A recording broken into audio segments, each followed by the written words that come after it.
Señalamos y exigimos mano dura contra los agentes del Instituto Nacional de Migración de México que trataban mal, con la punta del pie, a los hermanos migrantes que cruzaban por la frontera sur.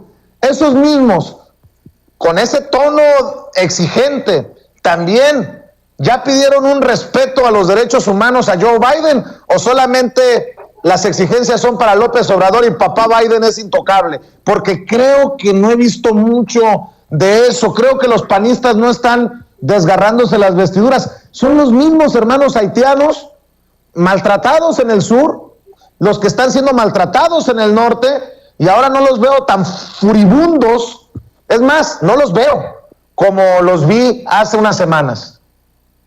Sí, porque el punto aquí está en que esos medios de comunicación y esos periodistas no tienen agenda de los ciudadanos ni de los intereses de la información periodística, ni del Pulitzer, ni nada de este estilo. Es la agenda de Estados Unidos. Te pongo un ejemplo. En la cumbre del CELAC vinieron más de 20 jefes de Estado en este país. Se reunieron en la misma mesa más de 20 jefes de Estado. Se reunieron vicepresidentes, se reunieron ministros, se reunieron secretarios de Relaciones Exteriores, y los medios de comunicación, Univisión, Televisa, Reforma, Universal, Telemundo, todos ellos solamente hablaban de dos cosas.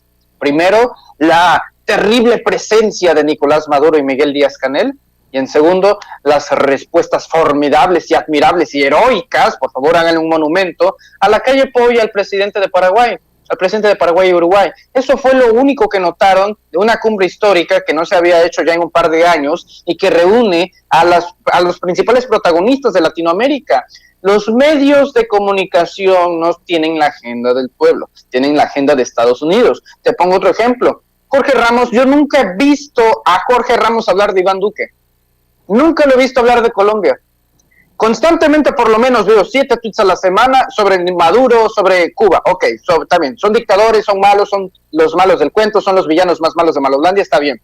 Pero ¿por qué no se habla de Iván Duque? Cuando hay represión, hay violación de los derechos humanos. ¿Por qué no se habló de Bolivia y prefirió adoptar la agenda de que no, se estuvo bien que quitaran a Evo Morales a través de un golpe de Estado? Hasta quedó en ridículo el señor cuando Bernie Sanders, un precandidato presidencial de los Estados Unidos, le digo, a ver, mijo, cuando el ejército está involucrado es un golpe de Estado, no me vengas con tus tonterías. En efecto, el periodismo de estos personajes es selectivo. ¿Por qué? Porque no está en los intereses de lo que la lógica dictamina, sino de lo que los Estados Unidos dictaminan. Y lo vuelvo a decir el día de hoy. Oye, ¿por qué en los medios de comunicación retumban más las declaraciones de un Jair Bolsonaro diciendo hemos acogido a venezolanos desplazados por una dictadura?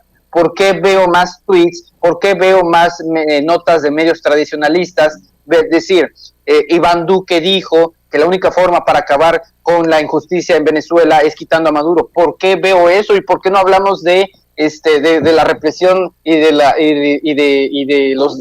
violación de los derechos humanos que se cometieron en el gobierno de Iván Duque y que se siguen cometiendo? ¿Por qué no vemos los tuertos de Sebastián Piñera en Chile? ¿Por qué no vemos datos contundentes y pruebas en los máximos organismos mundiales del golpe de Estado en Bolivia? Porque es selectivo y esa agenda la van a seguir cumpliendo a pesar de lo que nosotros digamos o pensamos. Fíjate nada más, solo para cerrar, León Krause, el horror es su único comentario a la nota de la situación dramática de muchos migrantes en la frontera México-Texas, el horror, así le puso. Y luego pone muchos retweets y luego se tira al suelo como víctima. Hoy, en el nuevo episodio de ¿Dónde estabas cuando? Algunos por acá preguntan por qué no critico a la Border Patrol después del horror contra los migrantes, ahora son los haitianos. Lo he hecho por años, esto es lo más reciente. Uno lo puede hacer por años, pero no puede uno claudicar. Yo también lo he hecho por años y lo seguiré haciendo. No me importa si el maltrato es en la frontera sur y las autoridades son mexicanas o es en la frontera norte y las autoridades son estadounidenses. Ahora resulta que por la cuestión política resulta más fácil retuitear notas. Y fíjense el sesgo de estos personajes como el hijo de Enrique Krause.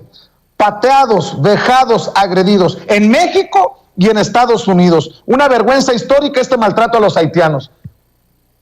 O sea, las imágenes son de los Rangers de Texas a caballo agrediendo a los migrantes que intentan cruzar a Estados Unidos, pero le mete ahí la cizaña. Pateados, vejados, agredidos en México, en Estados Unidos. Sobre lo de México ya te pronunciaste, cabrón. Hay que tener huevos para decir las cosas como son. Y eso es lo único que han dicho estos personajes como León Krause. No mucho. Pero si fuera un agente del Instituto Nacional de Migración a caballo dando latigazos a los migrantes, ¿usted cree que no se hubieran ya cosido a madrazos mediáticos al presidente Andrés Manuel López Obrador? Tengamos un poquito de decencia y de honestidad intelectual, cabrones. Pero bueno, mi querido Manuel Pedrero, te agradezco siempre que estés al pendiente del llamado de Sin Censura, siempre listo para opinar sin pelos en la lengua, como siempre estás listo para conducir el espacio que orgullosamente conduces los sábados a mediodía en Sin Censura TV, Sin Censura Media y Sin Censura Presenta. ¿En dónde más te apoyan, te ayudan, te comparten, querido Manuel Pedrero? Pues sí, querido Vicente, lo primero, apoyen a Sin Censura, suscríbanse a los 3 canales de Sin Censura TV, Sin Censura Media y Sin Censura Presenta. Por supuesto, a todos los que nos ven desde Facebook, un fuerte abrazo, denle like a la página y finalmente nos pueden encontrar todos los sábados a mediodía en Sin Censura Presenta, las cosas como son, con un servidor. También nos pueden encontrar ya en redes personales en mi canal de YouTube, Manuel Pedrero, y en mi página de Facebook, Manuel Pedrero. También los invitamos a que compren el libro La Era del Político, que se encuentra en Amazon. Usted tipea en Amazon La Era del Político y podrá encontrar en Estados Unidos y en México la versión Kindle y la versión de pasta blanda. Querido Vicente, ningún problema, aquí estamos a la orden, que para eso somos soldados. Gracias, carnalito, gracias. Y precisamente más adelante en este espacio Sin Censura nos acompañará Hans Salazar. Hans Salazar, quien ha presentado una denuncia contra Daniel Blancas, el corresponsal de Crónica, por un altercado en la mañanera. Ya ha avanzado esta situación, ya ha llegado a medios como el de Carmen Aristegui. Me han preguntado a mí por qué no me he posicionado, porque primero quería escuchar a Hans Salazar, porque primero quería escuchar a Daniel Blancas. Y bueno, pues hoy vamos a escuchar a Hans Salazar, buscaremos después a Daniel Blancas. Con lo que yo sé, con lo que yo he visto, creo que podemos dar una opinión. Lo que no voy a permitir es que nadie, tratando de defender a una de las partes, llame mascotitas de Palacio Nacional a compañeros. Y la defensa sería si fueran de medios tradicionales o de medios alternativos. Y en esta ocasión, por defender a Daniel Blancas, hay personajes que están llamando mascotitas a periodistas, a comunicadores independientes y alternativos, y eso no podemos permitirlo, porque podría sentar un precedente para que después nos sigan insultando. Si ya de por sí buscan ridiculizarnos, denostarnos, si no cerramos filas en los medios independientes, nos van a pasar por encima. Es una advertencia que dejo ahí sobre la mesa. Para darle contexto al tema que va a abordar el maestro Ricardo Sevilla a continuación aquí en Sin Censura, déjeme rescatar una de las 2 o 3 declaraciones que yo considero más importantes del presidente Andrés Manuel López Obrador hoy en la mañanera. El presidente exhibió los miles de millones de pesos que Calderón y Peña Nieto le condonaron a los bancos. Otra exhibida a los expresidentes neoliberales. Por eso odian a Andrés Manuel López Obrador, y por eso usted y yo tenemos que estar al tiro con la información que se maneja, porque no puede ser posible que nada más nos crucemos de brazos y ya. No, si bien no fue vinculante, no fue vinculatoria la consulta popular para enjuiciar a los expresidentes, eso no quiere decir que ya, perdón y olvido. Para que haya justicia, ni perdón ni olvido. Al menos es la lectura que le doy a la información que maneja el presidente Andrés Manuel López Obrador. De ahí escuche. Sí.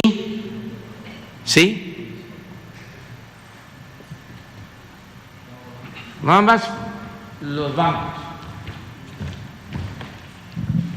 A Banamex le condonaron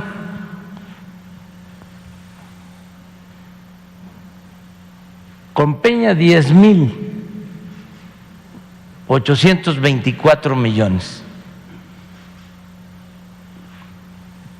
y con Calderón 5,024. No hay ningún municipio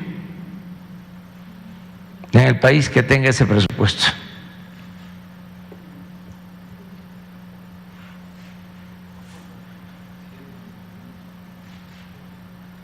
Imbursa,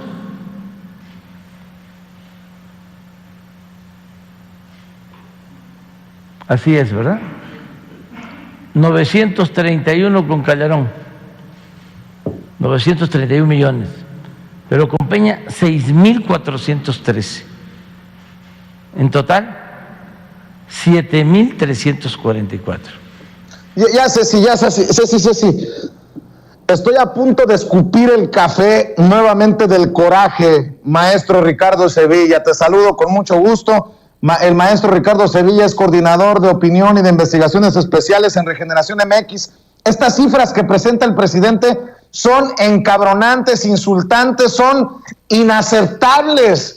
No puede ser posible. ¿Cómo es que nos chingaron de esta manera por tanto tiempo, maestro? Y después nos jugaban el dedo en la boca y después nos escondían la pelotita, chingada madre. Te saludo con mucho gusto, Ricardo.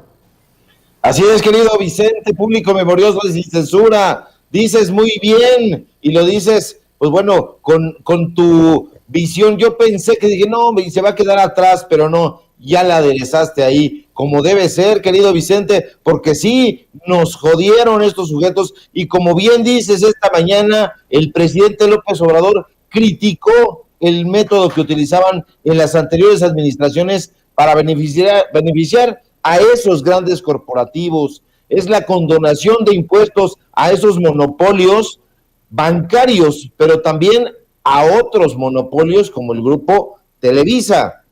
López Obrador presentó esta lista donde aparecen precisamente Banamex, Inbursa, Grupo Salinas, que encabeza ese sujeto beligerante, insultante de Ricardo Salinas Pliego. Y esto nos hace recordar, público memorioso de Sin Censura, los beneficios que el SAT le otorgó a las compañías farmacéuticas, a las cantantes, a las actrices e incluso a cierta ex primera dama y cierta ex esposa de Enrique Peña Nieto. Y es que en estas cúpulas se les perdonaron miles de millones de pesos en el pago de impuestos, según reveló el Servicio de Administración Tributaria, el SAT, todavía en tiempos de Margarita Ríos Farjat. Recordemos que las condonaciones se realizaron en el periodo de entre 2007 y 2015, es decir, como bien apuntas, querido Vicente, durante los gobiernos de Felipe Calderón y de Enrique Peña Nieto, y en total ascienden a cerca de 274,000 millones de pesos. En ese periodo también se cancelaron créditos fiscales, no hay que olvidarlo, por la friolera de 815,000 millones de pesos. Lo más abyecto de todo es que en esa lista entregada por el SAT hay 10 contribuyentes que concentran el 24% de las condonaciones. Al ver aquella lista, observamos en su momento a la Comisión Federal de Electricidad, a la SEP y a las empresas farmacéuticas, como ya digo, Productos Roche e incluso Grupo Lala. Ahí a esto se agregaron estos faranduleros de los cuales estuvimos hablando ayer, porque están en el ojo del huracán. Hubo cantantes como Juan Gabriel, el propio José José, Paulina Rubio, Marco Antonio Solís, Ben Ibarra y Gloria Trevi, que está en todos los moles. Se condonaron impuestos prácticamente pues a los compañeros de farándula de Enrique Peña Nieto, porque fue